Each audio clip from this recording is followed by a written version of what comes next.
The Thursday I found my fiancé in bed with my sister, I wasn't supposed to be home for another 6 hours. If that vendor hadn't made one stupid accounting mistake, I probably would have married him. My name is Swan Lipinski. I'm 30 years old. And I work as a fraud investigator, an AML analyst at a major bank, handling anti-money laundering cases and suspicious transactions across the tri-state area. My job taught me something I never expected to use in my personal life. When you discover you've been deceived, don't react first. Preserve the evidence. That Thursday, I'd been building a vendor fraud case for nearly 3 weeks when the suspect's own accounting records surfaced. By 2 in the afternoon, the case practically solved itself. My manager signed off early. For once, I had an unexpected free afternoon. So I thought about Dominic, my fiancé, the man I'd been with for 4 years. On the drive home, I stopped at that ridiculous boutique on 5th Street and bought the candles he'd been talking about for weeks. $38 for vanilla-scented wax that would probably disappear in 20 hours. Dominic always slowed down when we passed that store. I wanted to surprise him. The engagement ring, venue, photographer, caterer, florist, honeymoon deposits. I was already almost $18,000 into our wedding. I didn't resent any of it. I thought I was building our future. When I pulled into the driveway, I noticed my sister Kendra's car. That wasn't unusual. Kendra had been staying in our guest room since January after losing her sales job. I never pushed her for details. She was my sister. She needed help, so I gave her a room, food, utilities, and no deadline. I walked inside carrying the boutique bag. The first thing I noticed was the silence. Kendra's shoes were beside the door. Her jacket hung on the hook. Dominic's wallet and keys were on the kitchen counter. But there was no TV, no music, no voices. Dominic? Nothing. Then I heard something upstairs. A dull knock. Then another. Then another. Steady. Rhythmic. Coming from the master bedroom. My body went cold, but my mind became strangely clear. I put the candles on the kitchen counter and walked upstairs. The bedroom door was cracked open. They hadn't even bothered to close it. Why would they? I wasn't supposed to be home until 8. I pushed it open. Kendra scrambled away from Dominic so fast she almost fell. Dominic grabbed the sheet. For 1 second, nobody spoke. I noticed everything. My sheets, their clothes on the floor, Kendra's bracelet beside my lamp, the headboard still tapping softly against the wall. Sue, Dominic's voice cracked. I looked directly at him. How long? He froze. I looked at Kendra. How long? They exchanged a glance. Tiny. Automatic. And that was when I knew this wasn't new. Dominic started crying. 6 months. I thought I'd misheard him. What? 6 months. January. Right after Kendra moved into my house. I stood there doing arithmetic because arithmetic was easier than feeling. 6 months of mortgage payments. 6 months of groceries. 6 months of dinners for the 3 of us. 6 months of wedding planning. 6 months of me writing vows for a man who was sleeping with my sister whenever I left for work. I didn't scream. I didn't hit anyone. I simply turned around. Swan. Wait. I kept walking. I went downstairs, past the kitchen where I'd made both of them breakfast that morning, got into my car, and drove away.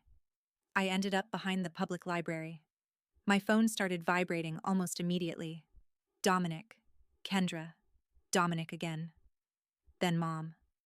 I put it on silent, and something inside me shifted. I stopped thinking like a betrayed fiancé.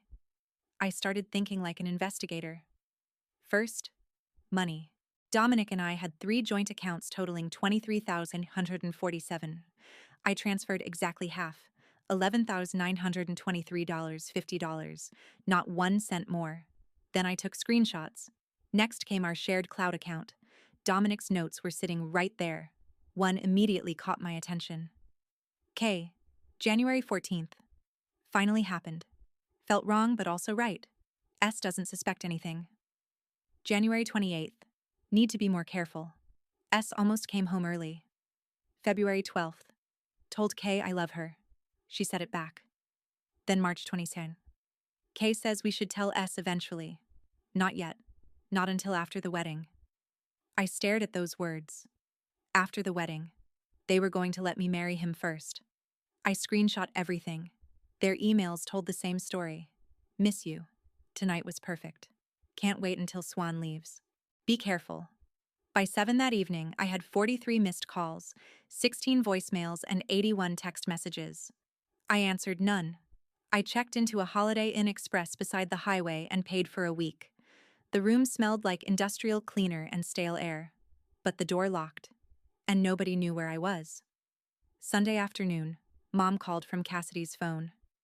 Swan, we're discussing this like adults. 2 o'clock. Everyone will be here. I should have refused. Instead, some stupid part of me still thought I was walking into a room where my family would defend me. I was wrong.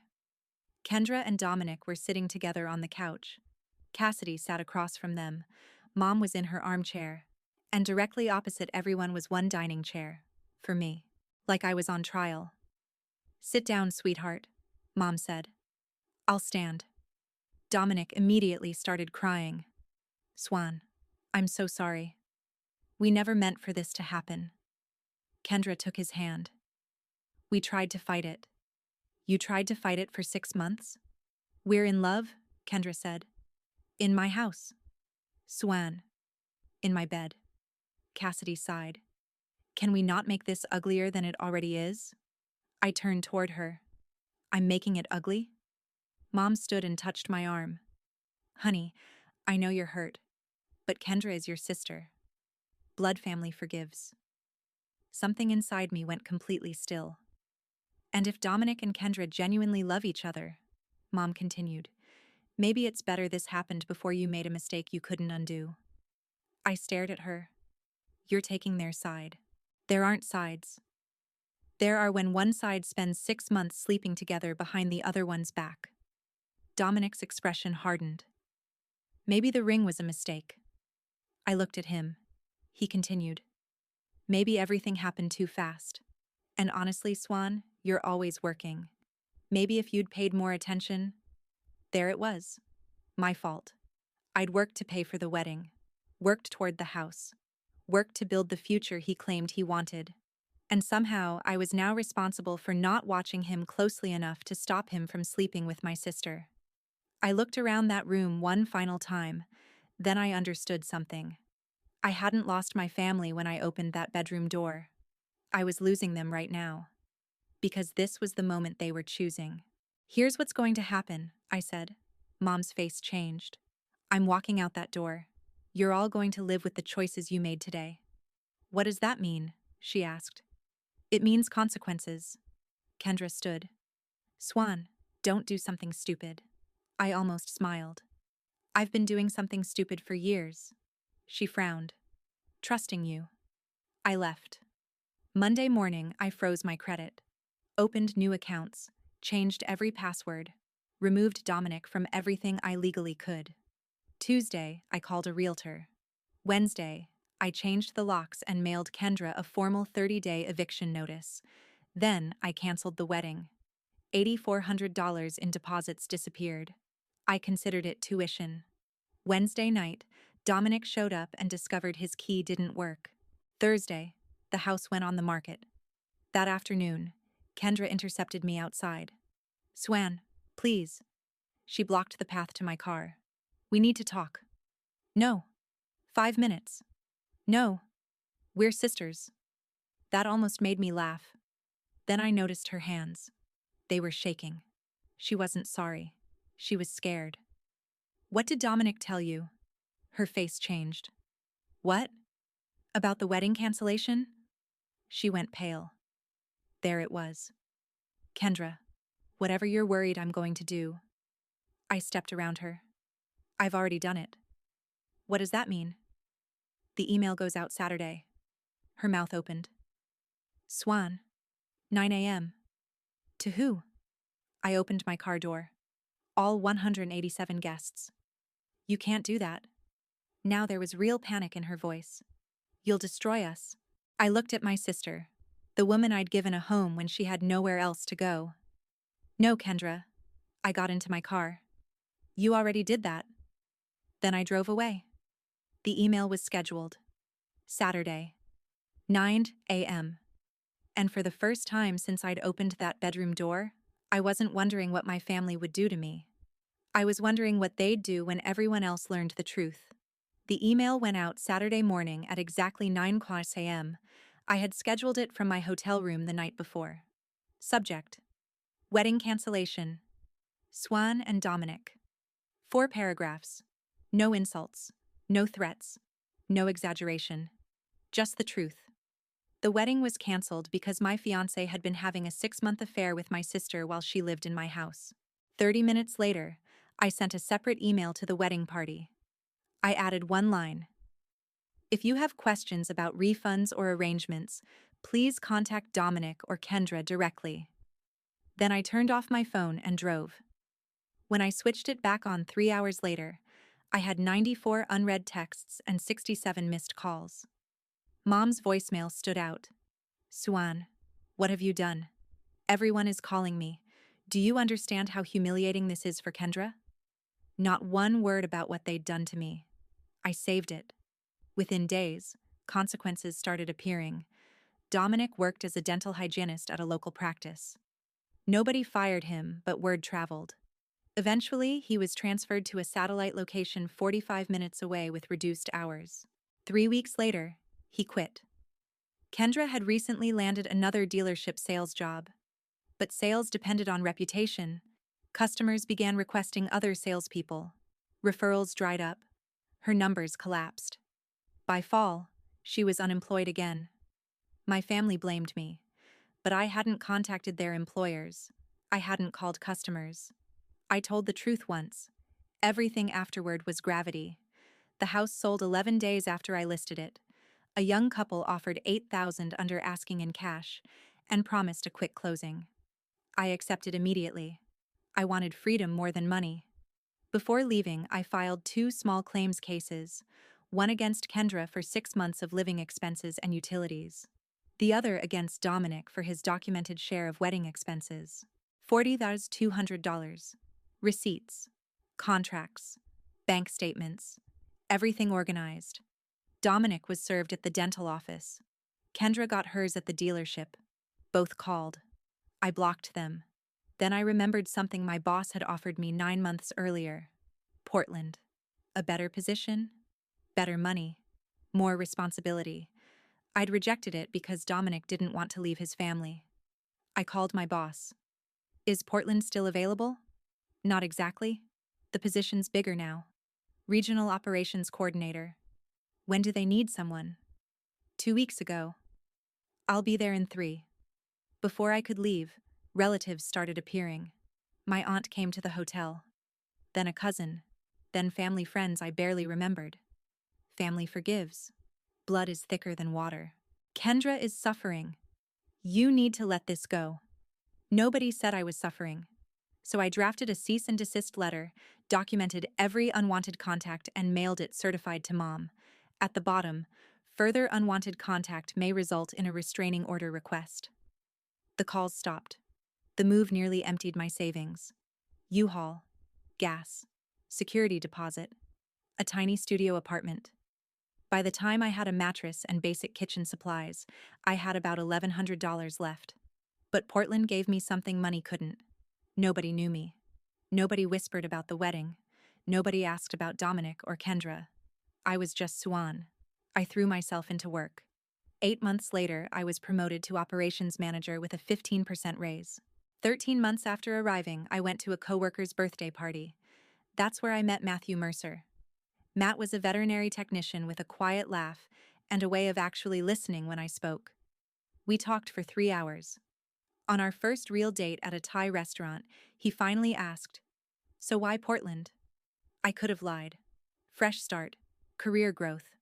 Instead, I told him everything. Dominic, Kendra, the bedroom, my family, the canceled wedding, the lawsuits, the escape west. I waited for pity. Matt just reached across the table and took my hand. That sounds awful. Nothing about forgiveness. Nothing about hearing Dominic's side. He simply believed me. That mattered more than he knew. Around 18 months after I left, my old family started reaching out again.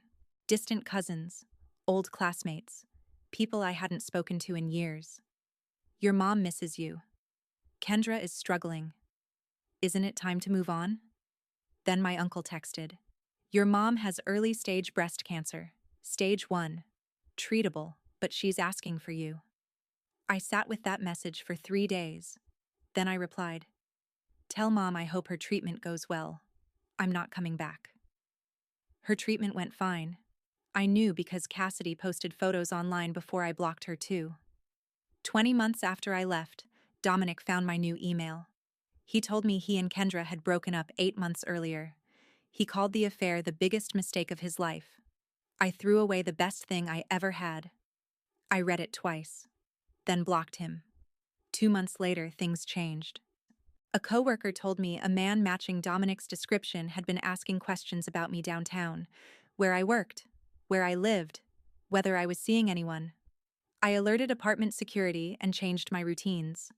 Then, an anonymous email arrived at my work address. It had been copied to my entire department. My boss. Management. HR. It called me manipulative and vindictive. Claimed I'd destroyed my family. Claimed I'd abandoned my sick mother. 3 years earlier, I might have panicked. Instead, I did what I knew best. I documented. I forwarded everything to HR with screenshots, previous messages, the old cease and desist letter, and a timeline. Their investigation traced the email to public Wi-Fi in the city where Dominic lived. They couldn't prove it was him, so I created another paper trail, a professionally drafted cease and desist, certified delivery, then a police report. Not because I expected an arrest. I wanted his name, the harassment, and the date connected in an official system. The anonymous messages stopped. I changed my beneficiaries, emergency contacts, and will. Matt became my family on paper too. I thought that was the end. It wasn't. Because Dominic kept looking for me.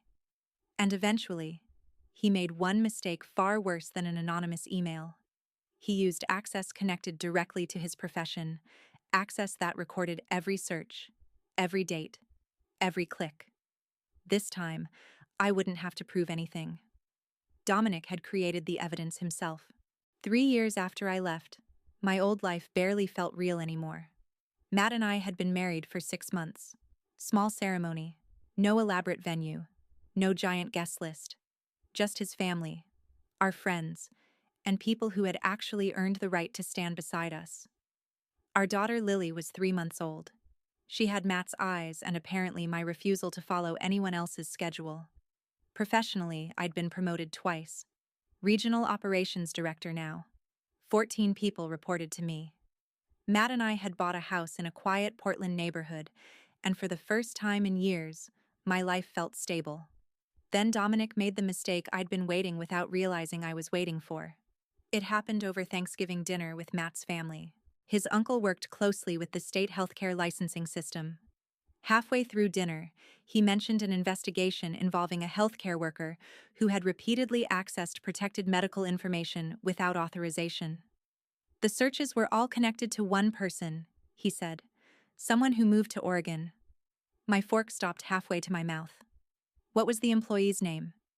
He told me. Dominic. My stomach dropped.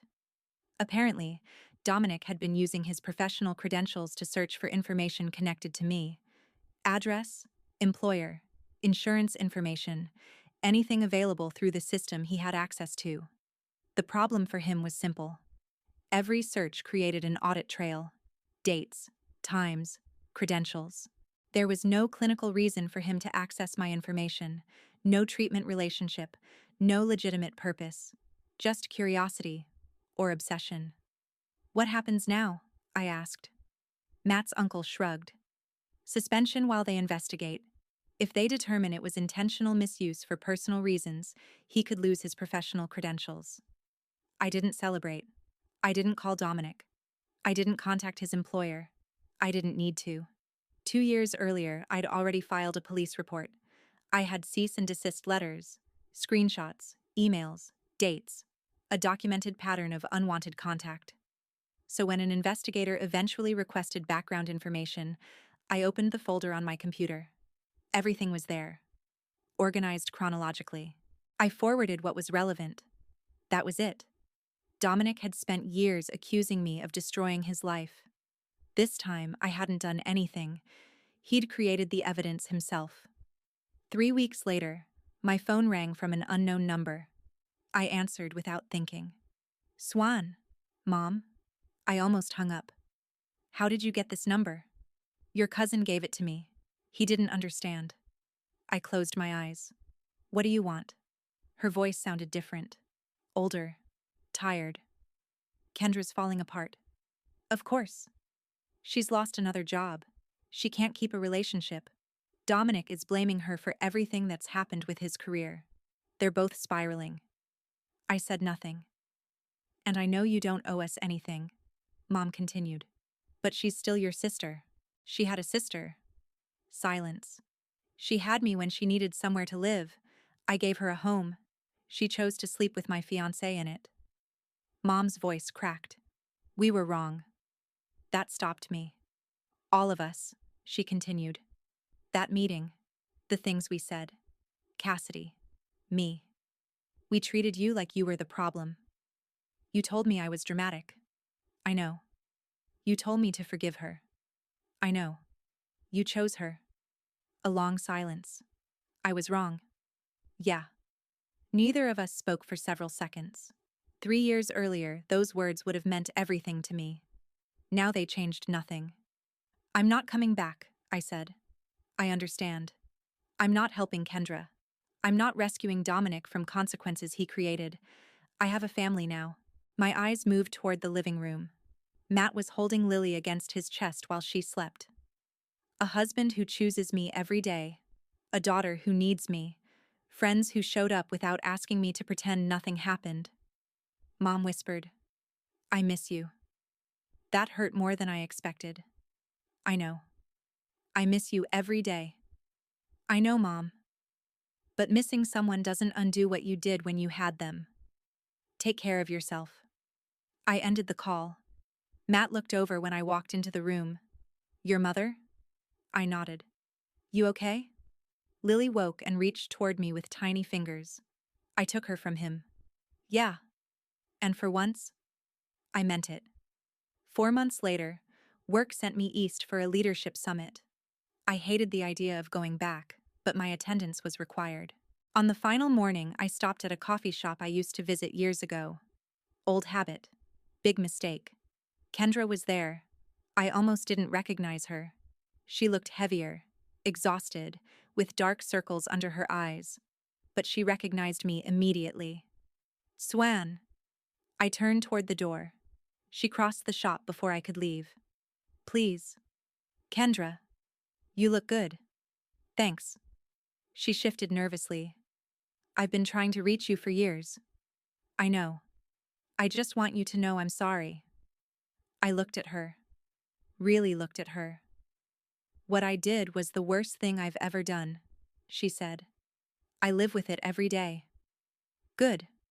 She blinked. Good? You should live with it. That's what consequences are. Her face tightened. We're still sisters. No. The word came out without anger. Just fact.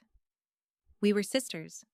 That ended when I found you with Dominic, and the family meeting confirmed it. I've changed. Great. I mean it. Then go be better somewhere else. Her eyes filled. I don't need you in my life, Kendra. I don't want you there. She stared at me like she'd spent 3 years believing this conversation would eventually end differently. What about Mom? She's getting older. She has you. Swan. She chose you. Remember? Kendra looked down. I finished my coffee and placed the cup on a nearby table. Have a good life, Kendra. Her head lifted. I mean that. Just have it away from me. Then I walked outside. I didn't look back. The spring sun was warm against my face. My flight left in 4 hours. Matt and Lily would be waiting when I landed. I got into my rental car and started toward the airport. There were 2,647 miles between me and home. Years earlier, distance had meant escape. Now it meant something completely different. It meant there was a husband waiting to kiss me when I walked through arrivals. A daughter who would reach for me the second she saw me. A house filled with things we'd chosen together. A life nobody had handed me. A family nobody could manipulate me into forgiving my way back into. I hadn't destroyed Kendra. I hadn't destroyed Dominic. And I hadn't destroyed my old family. They made their choices. I simply stopped protecting them from the consequences. Then I built something better. By tonight, I'd be home.